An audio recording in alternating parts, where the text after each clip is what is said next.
Hey guys, welcome to Adventures of Carlienne. I'm Adrienne, and thanks for joining us on this cooking series, where we get to share all the things that we love to do and eat in the kitchen. This January, we're doing an egg challenge, so every single day, we're cooking eggs a different kind of way. Let's get started.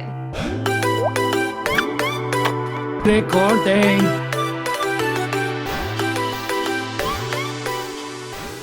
Today we're tackling omurice. It's a really popular dish in Japan, and the one we had in Osaka was like a symphony in my mouth. It was amazing. It's kind of similar to like a French omelet in texture and thinness, but depending on what kind of sauces you put on it, it totally changes the game. So let's give this a try.